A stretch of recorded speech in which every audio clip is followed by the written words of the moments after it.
Hello दोस्तों, welcome to profit मंत्र। दोस्तों, सरकार मेक इन इंडिया के तहत अलग अलग सेक्टरों में पीएलआई स्कीम को मंजूरी दे रही है। तो आज भी सरकार ने 25,938 करोड़ की एक पीएलआई स्कीम को मंजूरी दी है। तो देखते हैं किस सेक्टर को और किन शेयर्स को इस स्कीम का फ़ायदा होगा और क्या स्कीम है। तो दोस्तों, हम मनी कंट्रोल की साइट पे आए। हिंदी न्यूज़ है, हिंदी वर्जन। ऑटो सेक्टर के लिए 25,938 करोड़ की पीएलआई स्कीम को कैबिनेट की मंजूरी। जानिए किस कंपनियों को होगा फ़ायदा, जो कि न्यूज़ 15 सितंबर की 3:26 की न्यूज़ है, अपडेट है। तो यहाँ पे न्यूज़ है दोस्तों, केंद्रीय मंत्रिमंडल ने ऑटोमोबाइल सेक्टर के लिए production link incentive PLI scheme को मंजूरी दे दी है। इसमें केंद्रीय मंत्री अनुराग ठाकुर ने कहा कि सरकार ने भारत की मैन्युफैक्चरिंग क्षमता को बढ़ाने के लिए auto industry, auto component industry और ड्रोन इंडस्ट्री के लिए प्रोडक्शन लिंक इंसेंटिव को मंजूरी दी है। इस पीएलआई स्कीम में 26,058 करोड़ रुपए का बजट तय किया गया है। इसमें ऑटो सेक्टर के लिए 25,938 करोड़ रुपये और ड्रोन इंडस्ट्री के लिए 120 करोड़ रुपये हैं। तो दोस्तों, जैसा कि सरकार मेक इन इंडिया करना चाह रही है, जो भी प्रोडक्शन है इंडिया में हो, बाहर से ज़्यादातर इंपोर्ट करने की ज़रूरत ना पड़े। और जो हमारी कंपनी है, अभी समझो वो उनका प्रोडक्शन है एक 75% प्रोडक्शन कर रही हैं। तो गवर्नमेंट की क्या इच्छा है कि उनको पीएलआई स्कीम देके उनका जो और 25% बाकी है प्रोडक्शन करना, वो भी फुल फ्लेज में प्रोडक्शन करें, यानी 100% प्रोडक्शन होगा। तो उससे कंपनी की ग्रोथ के साथ साथ इंडिया, भारत की भी ग्रोथ होगी इसमें, और नए नए रोज़गार भी पैदा होंगे। तो गवर्नमेंट चाह रही है कि अच्छे अच्छे पीएलआई स्कीम देने से, जो भी स्कीम है, किसी भी सेक्टर को कुछ पैकेज देने से उस सेक्टर में और नया रोज़गार की संभावना बढ़ जाती है और जो भारत में रोज़गार है और बढ़ेंगे। तो देखते हैं और आगे न्यूज़ क्या है। तो यहाँ पे कैबिनेट के फैसलों की जानकारी देते हुए अनुराग ठाकुर ने कहा, ऑटोमोबाइल इंडस्ट्री देश की मैन्युफैक्चरिंग जीडीपी में 35% का योगदान देती है। ये रोज़गार पैदा करने में अग्रणी सेक्टर है। तो दोस्तों, गवर्नमेंट रोज़गार बढ़ाना चाह रही है, जो स्कीम देने से और प्रोडक्शन बढ़ेगा और रोज़गार बढ़ेगा। अगर हम वैश्विक ऑटोमोटिव व्यापार की बात करें तो हमें भारत की भागीदारी बढ़ाने की ज़रूरत है। उन्होंने कहा, इस स्कीम में 26,058 करोड़ का प्रावधान किया गया। अनुमान है कि 5 साल में लगभग 47,500 करोड़ रुपए का अतिरिक्त निवेश होगा, यानी और आगे चल के गवर्नमेंट इसमें और निवेश बढ़ाएगी और लगभग 6,60,000 लोगों के लिए रोज़गार के अतिरिक्त अवसर मिलेंगे। यानी आप दोस्तों 6,60,000 अच्छे खासे रोज़गार और बढ़ेंगे, यानी आप देख सकते हैं अच्छे खासे। और रोज़गार बढ़ेंगे तो ऐसे रोज़गार तो बढ़ने वाले नहीं है, प्रोडक्शन बढ़ेगा और भी कंपनियों की ग्रोथ होगी और नई नई कंपनी भी खुलेंगी। जैसे प्रोडक्शन बढ़ा तो इससे नए रोज़गार बढ़ेंगे और कंपनियों को भी फ़ायदा, लोगों को भी रोज़गार मिलेगा और भारत का भी एक्सपोर्ट बढ़ेगा।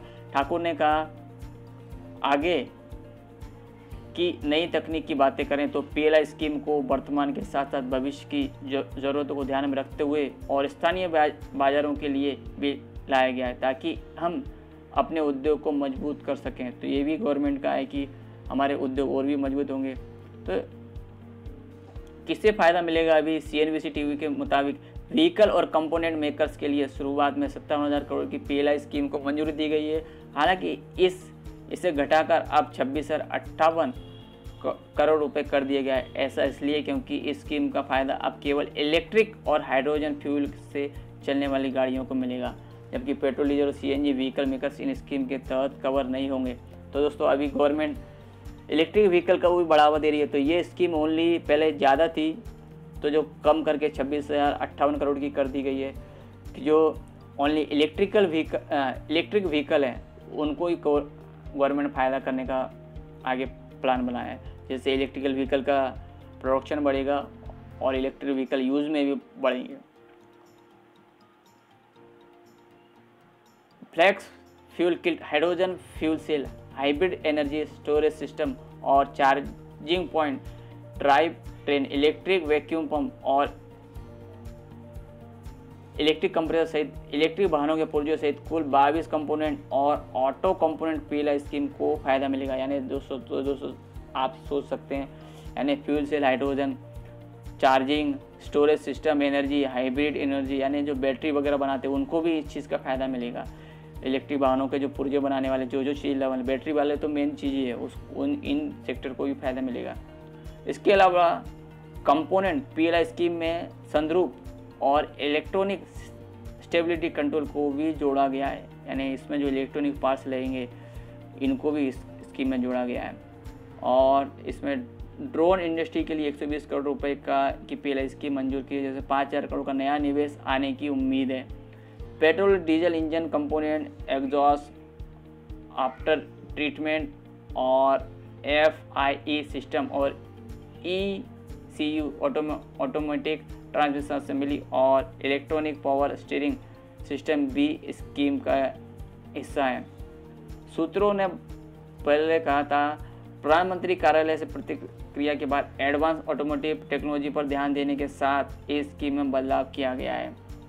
तो दोस्तों आप देख सकते हैं ऑटोमेटिक ट्रांसमिशन इलेक्ट्रॉनिक कंपोनेंट बनाने वाले, जो इलेक्ट्रिक में जो चीज़ें लगती हैं दोस्तों, सब इलेक्ट्रिक व्हीकल में जो कंपोनेंट लगते हैं सभी कंपनियों के इन्हें फ़ायदा मिलेगा।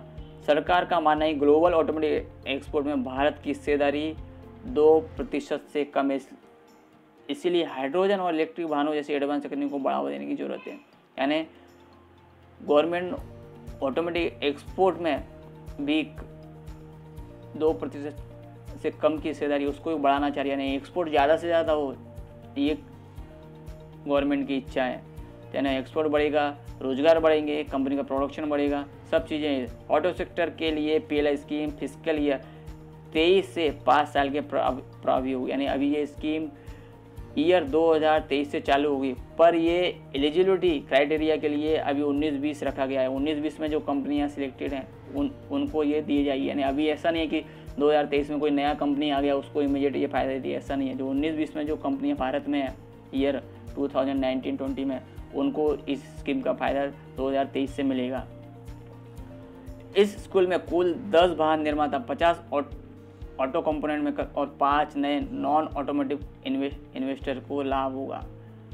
10 वाहन निर्माता है, यानी आता दोस्तों जो महिंद्रा, टाटा मोटर्स, ये सब कंपनियां हैं जो व्हीकल बनाती हैं, मारुति, बजाज वगैरह, इनको सबको इस चीज़ का फ़ायदा मिलेगा। और एक्साइज इंडस्ट्री वगैरह जो कंपोनेंट बनाती हैं और भी कंपनियां हैं, चेसिस वगैरह ही बनाती हैं, तो इनको भी फ़ायदा मिलेगा इसमें। तो ये दोस्तों न्यूज़ थी। तो इसमें फिर भी देख लेते हैं कि हमें कौन कौन सी कंपनियां हैं। तो दोस्तों अभी मैं ज़्यादा डिटेल में नहीं जा रहा हूँ और वीडियो बढ़ जाएगा। अभी गूगल पे जस्ट टाइप कर किया electric vehicle stocks in India, तो आप देख सकते हैं दोस्तों किन किन कंपनियों को इन सेक्टर का फ़ायदा मिलेगा इस स्कीम का। टाटा मोटर्स है, एक्साइज बैटरी बनाने वाली कंपनियाँ, अशोक लेलैंड, महिंद्रा, मारुति सुजुकी, हिमायत स्पेशलिटी केमिकल जो कि इलेक्ट्रिक व्हीकल में जो लगने वाले केमिकल वगैरह बनाती है, और हीरो मोटर का, JBM auto limited, Tata power जो कि इलेक्ट्रिसिटी चार्जिंग स्टेशन वगैरह भी गवर्नमेंट ने रखा है, ये सब बनाती है। यानी आगे टाटा पावर का काम रहेगा और भी चीज़ें कंपनी बनाती है। Graphite India limited, national aluminium company, HBL power system, gold stone Infratech limited, Lakshmi electrical, JVM group, ये सब कंपनियां दोस्तों। तो टाटा केमिकल भी जो बैटरी वगैरह के केमिकल बनाती है, और Motherson Sumi system, Minda industry, Greaves Cotton, Indian Oil Corporation, high energy battery, Siemens, okay player, ये सब कंपनी ABB है जो इलेक्ट्रॉनिक पार्ट्स बनाती है, एडोरेंस टेक्नोलॉजी है। तो दोस्तों ये सब कंपनियां, इनके शेयर में आप फंडामेंटली जो स्ट्रॉन्ग कंपनी है उनके शेयर में आप इन्वेस्टमेंट करें लॉन्ग टर्म के लिए, और अच्छे आपको रिटर्न मिलेंगे। और आने वाले सालों में गवर्नमेंट और भी नए स्कीम लाएगी, और भी गवर्नमेंट ने बोला है हम इसमें थोड़ा और आगे चल के जो भी है स्कीम को लगभग 47,500 करोड़ का अतिरिक्त निवेश भी करेगी आगे चल के 5 सालों में। तो और जाके और फ़ायदा होगा इस सेक्टर को, और इन सेक्टर में जो कंपनियां हैं। और गवर्नमेंट का लक्ष्य है कि एक्सपोर्ट को और बढ़ाना है और रोज़गार भी और निर्माण करना है।